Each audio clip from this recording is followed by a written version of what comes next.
Good morning student, stay home, stay safe. Now this date I am discussing the new topic coordinative abilities, definition and types.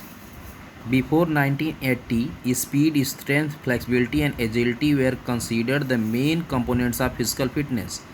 But after that, the term agility changed into coordinative abilities. The term agility was discarded because it was not clearly defined and there was no unity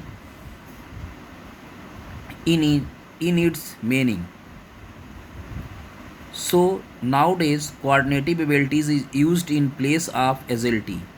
Mainly coordinative abilities depends on the central nervous system. The coordinative abilities are those abilities of an individual which enable the individual to do various related activities properly as well as efficiently.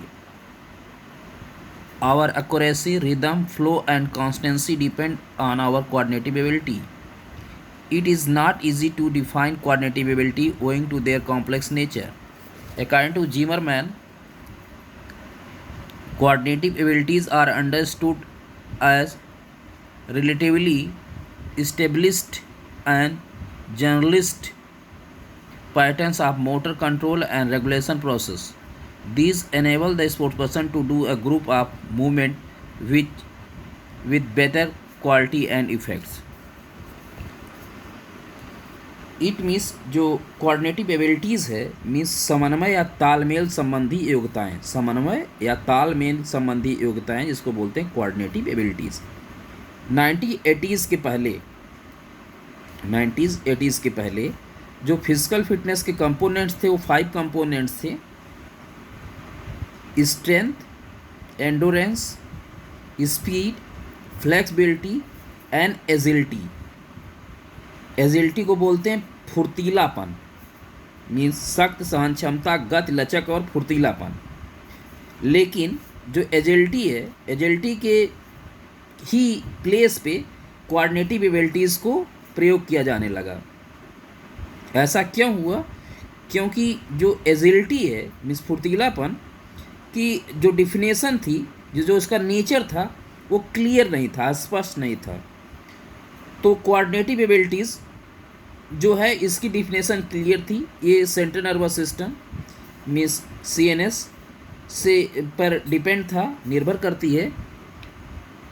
जो coordinative abilities है व्यक्ति की ऐसी योग्यता होती है जो व्यक्ति को इस योग्य बनाती है कि वह विभिन्न गति क्रियाएँ सुचारू तथा प्रभावशाली ढंग से कर सके। हमारा गति वाले कार्य करने का गुण अधिकतर तालमेल संबंधी योग्यताओं पर निर्भर करता है। हमारी स्टेबिलिटी, स्थिरता, लय, मिश्रितम, सही क्रिया करना आदि इन्हीं योग्यताओं पर आधारित होता है, डिपेंड होता है। अपनी जटिल प्रकृति के कारण समन्वय या तालमेल संबंधी योग्यताओं को प्रभावित करना आसान नहीं है। बट जिमरमैन के अकॉर्डिंग जो कोऑर्डिनेटिव एबिलिटीज़ को गामक नियंत्रण तथा विनियामक प्रक्रियाओं की अपेक्षा स्थिर या अस्थायी तथा सामान्यीकृत नमूनों के रूप में समझा जाता है।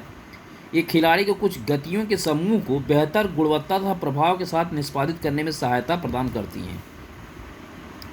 जो कोऑर्डिनेटिव एबिलिटीज़ होती है खेलों के लिए अत्यधिक जो है क्या होती है, इंपॉर्टेंस होती है, महत्वपूर्ण होती है। ये गुणवत्तापूर्ण गतियों हेतु आवश्यक है। वस्तुतः सुंदर तथा आकर्षक गतिविधियाँ सुविकसित तकनीक की कौशलों means techniques, skills, coordinative abilities का ही क्या है, एक परिणाम है। किसी कौशल मीन्स किसी स्किल को सीखने के लिए गति भी समन्वय योग्यताओं के स्तर पर निर्भर करती है। ये meaning and definition of coordinative abilities. Thank you student.